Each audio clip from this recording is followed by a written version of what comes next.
Baik, bismillah. Assalamualaikum warahmatullahi wabarakatuh. Perkenalkan, nama saya Mursawal dengan NIM S1122124 dari jurusan Teknik Informatika Fakultas Teknik Universitas Al-Ulum.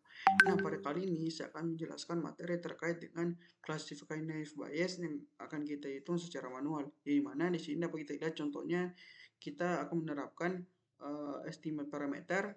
Kemudian nanti kita akan mencoba untuk mengklasifikasikan tes setnya begitu. Nah, di sini kita sudah punya dua jenis dataset. Yang pertama ada training set dan test set. Nah, jumlah training set yang kita punya itu ada 4, kemudian jumlah test set yang kita punya itu adalah 1. Di mana di sini pada dokumen yang kita punya ini, kita akan mencoba mengklasifikasikan apakah si dokumen ini termasuk Cina atau bukan. Nah, jika dokumen itu Cina, maka kelasnya adalah yes. Nah, jika dokumen itu bukan Cina, maka kelasnya adalah no. Nah, di sini dapat kita lihat, yang pertama kita tentukan dulu probability dari setiap kelas. Nah, di sini kita lihat jumlah kelas yang dokumennya Cina itu 3. Kemudian jumlah data secara keseluruhan adalah 4. Nah, sesuai dengan rumus yang probability setiap kelas, NC-nya ini adalah jumlah data yang dokumen itu Cina atau bukan, kemudian dibagi dengan jumlah data secara keseluruhan, jumlah dokumen secara keseluruhan. Nah, di sini kita punya jumlah data atau jumlah dokumen yang isinya adalah Chinese itu adalah 3. Kemudian kita bagi dengan 4. 4 adalah jumlah dokumen secara keseluruhan. Jadi 3/4 untuk probability dari dokumen yang kelasnya adalah China. Kemudian kita lanjut lagi ke dokumen yang kelasnya itu adalah bukan China. Jadi mana di data yang kita punya ini adalah hanya satu dokumen yang bukan Cina. Jadi probability-nya adalah 1/4.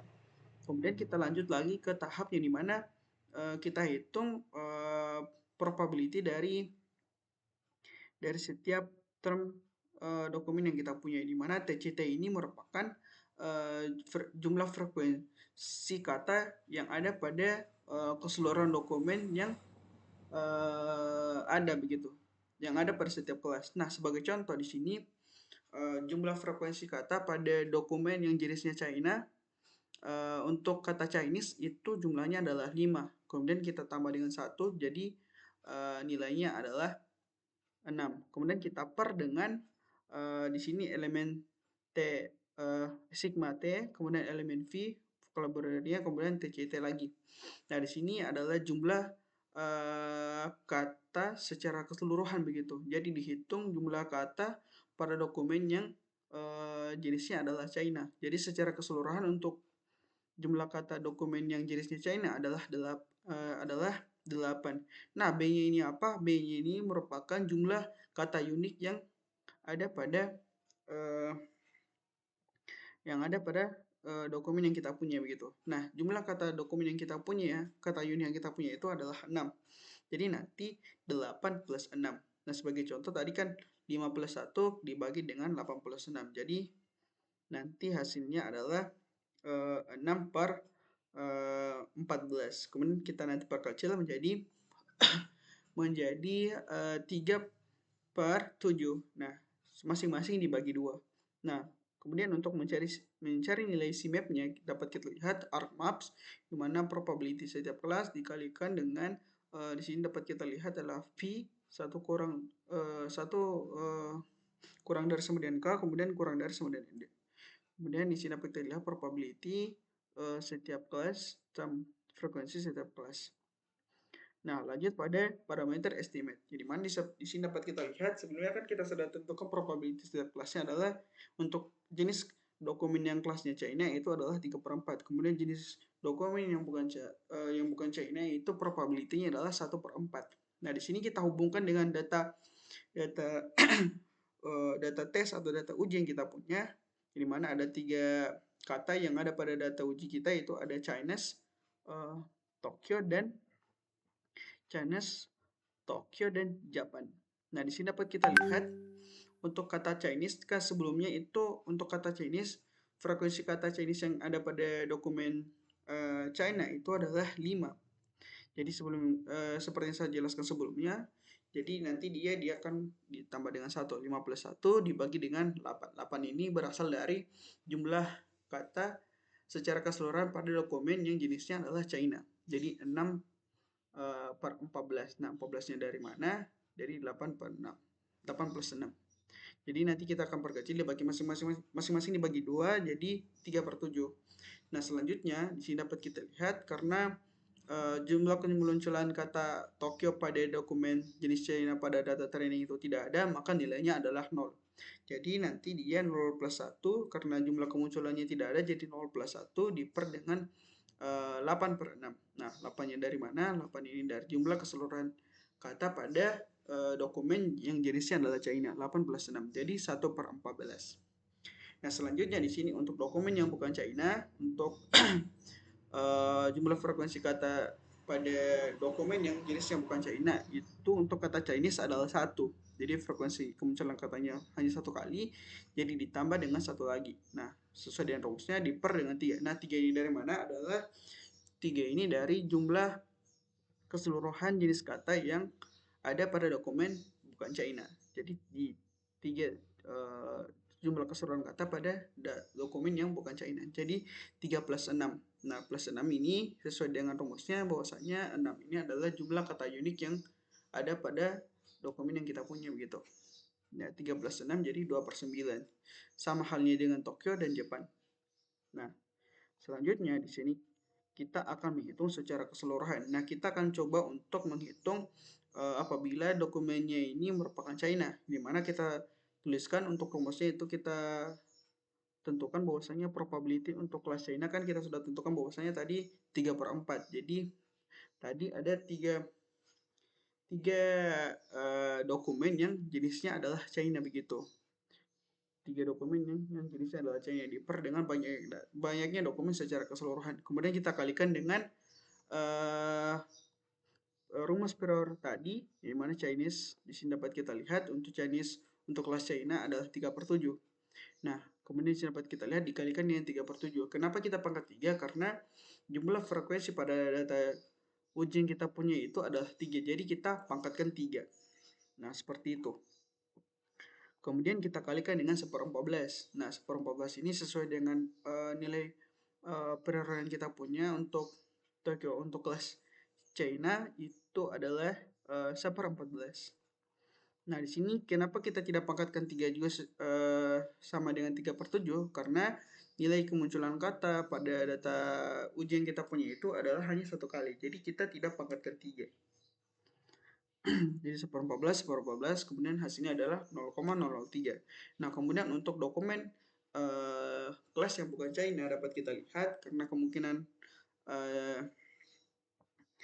jenis dokumen yang bukan China itu adalah 1/14, hanya satu dokumen yang bukan China.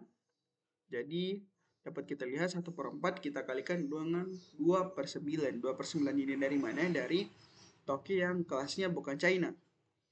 Dipangkatkan 3 sesuai dengan jumlah frekuensi yang ada pada data tes ini. Jadi kita pangkatkan 3 sesuai dengan data tesnya. Kemudian kita kalikan dengan dokumen Tokyo yang kata Tokyo yang kelasnya bukan China, kemudian juga Japan yang kelasnya bukan China. Sama halnya 2 per 9. Nah, kemudian kita kalikan 2 per 9 dikali lagi 2 per 9. Nah, hasilnya adalah 0,001. Nah, berdasarkan hasil yang kita punya, untuk dokumen testing itu adalah hasilnya adalah China, di mana di sini nilai yang lebih tinggi adalah 0,003 dibandingkan dengan 0,1. Nah, di sini dapat kita lihat untuk indikator positifnya bahwasanya Chinese ini dokumen yang jenisnya China ini memiliki tingkat yang lebih tinggi indikator positifnya dibandingkan dengan dokumen yang jenisnya jenis kelasnya adalah itu bukan China. Jadi seperti itu rumus dari klasifikasi naive Bayes menggunakan estimate parameter. Nah, di sini saya juga punya beberapa contoh lain terkait dengan penerapan klasifikasi naive Bayes dengan perhitungan prior prior estimate-nya, prior parameternya. Dari sini saya punya, nah mungkin sebagai pengantar saja, di sini dapat kita lihat nanti akan menjelaskan proses klasifikasi dokumen menggunakan algoritma naive Bayes. Nah, di sini saya punya 8 dokumen begitu. Yang di mana di sini ada 3 jenis kelas, di mana ada sport, kemudian politik, dan teknik, dan jenis dokumen teks. Nah, setiap dokumen di sini sama halnya seperti tadi mempunyai juga beberapa kalimat. Kemudian di sini kita mempunyai juga data uji dan jumlahnya adalah 2. Di mana di sini dapat kita lihat untuk data uji yang pertama adalah football team win, kemudian jumlah data tes yang kedua itulah innovation machine smartphone. Nah, di sini tugas kita itu memprediksi kategori yang tepat untuk kedua dokumen ini. Nah, selanjutnya kita akan mencoba untuk menormalisasikan. Nah, di sini saya akan lanjut saja sesuai dengan yang penjelasan sebelumnya supaya tidak ribet.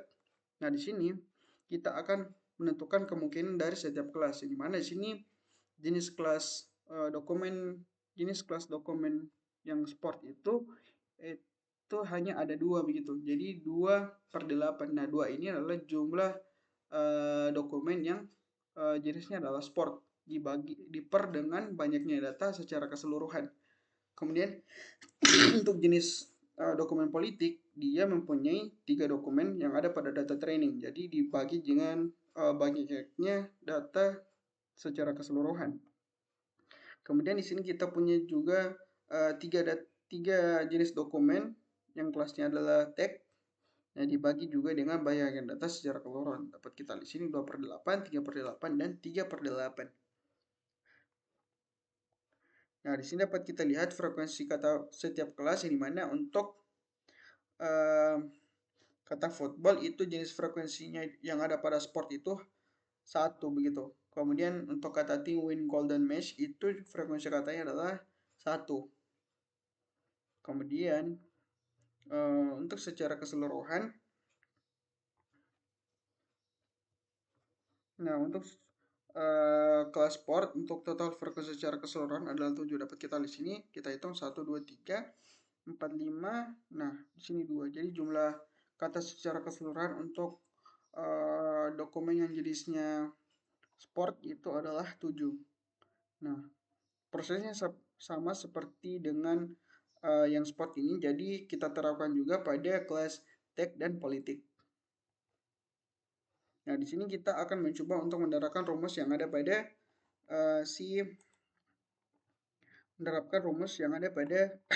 materi yang kita punya. Itu kita menentukan priornya di mana nanti jumlah frekuensi yang kita punya, jumlah frekuensi pada kata yang kita punya ditambah dengan 1 begitu. Nah, sebagai contoh tadi jumlah frekuensi yang ada pada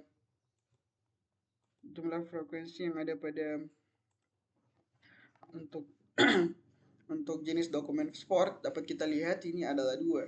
Nah, di sini nanti kita akan tambah dengan 1. Kemudian nanti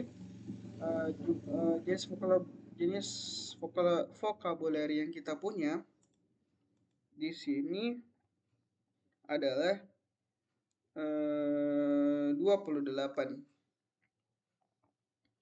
Nah, 21 ditambah jumlah vocabulary yang kita punya itu adalah 21. 21 2 plus 1. Nah, 2 ini adalah jumlah frekuensi dokumen yang ada pada kelas dokumen sport. Kemudian kita plus 1 sesuai dengan rumusnya dibagi dengan 7. Nah, 7 ini merupakan nilai yang ada pada nilai keseluruhan dari jumlah kata dari dokumen sport ditambah dengan banyaknya jenis kata unik yang ada pada keseluruhan dokumen. Jadi hasilnya itu 3/28. Nah, kemudian di sini kita akan mencoba mengidentifikasi frekuensi setiap kata begitu. Nah, football itu 1, tim frekuensinya kata tim juga mempunyai frekuensi 1, win juga 1. Nah, kemudian kita akan hitung lagi nilai likelihood-nya begitu. Yang dimana di sini 3/28 dikali dengan 2/28 dikali dengan 2/28 begitu. Nah, di sini dapat kita lihat. Nah, langsung kita kalikan dengan nilai priornya begitu. Nah, sebelumnya sama dengan hal yang tadi, 3/28 dikali dengan 2/28 dikali lagi dengan 2/28. Nah, dikali dengan 2/8. Kemudian nanti kita akan bandingkan dengan kelas yang lain. Nah, kemudian nanti kita akan mencoba lagi untuk prediksi dokumen uji yang kedua, yaitu T2. Yang mana itu katanya adalah Innovation, Machine, and Smartphone. Nah, ketiga kata ini memiliki hubungan yang kuat dengan kelas tag dalam dataset pelajaran. Nah, kata innovation ini muncul di dalam dokumen tag, yang mana isinya adalah sistemnya adalah machine. Nah, ini kata machine juga ini muncul ke dokumen tag dan smartphone. Nah, ini merupakan salah satu kunci dalam kata kunci dalam dokumen. Nah, kemudian langsung kita hitung lagi nilai likelihood-nya begitu. Mana P innovation untuk kelas tag, kemudian untuk probability machine untuk kelas tag juga dikali dengan smartphone untuk kelas tag. Nah, ini kemudian dikalikan dengan nilai prior probability kelas tag. Nah, hasilnya adalah 3/8. Kemudian nanti kita akan perbandingkan dengan kelas yang lain begitu. Nah, hasil akhir dari klasifikasi, kita berhasil mengklasifikasikan dengan naive bias dengan akurasi 100% di mana untuk dokumen yang pertama yaitu football team win, prediksi kelasnya adalah sport. Kemudian untuk dokumen yang kedua, innovation machine smartphone, itu kelasnya adalah tech. Nah, berdasarkan hasil klasifikasi ini menunjukkan bahwasannya algoritma naive Bayes ini berhasil memprediksi kelas dengan benar dengan kedua dokumen uji begitu. Dimana dokumen T1 diklasifikasi sebagai sport karena mengandung kata-kata dominan dalam kelas tersebut. Kemudian T2 diklasifikasikan sebagai tag karena kata-katanya lebih sesuai dengan kelas tersebut. Jadi itu saja yang bisa saya sampaikan, lebih dan kurangnya mohon dimaafkan. Wabillahi taufiq wal hidayah. Wassalamualaikum warahmatullahi wabarakatuh.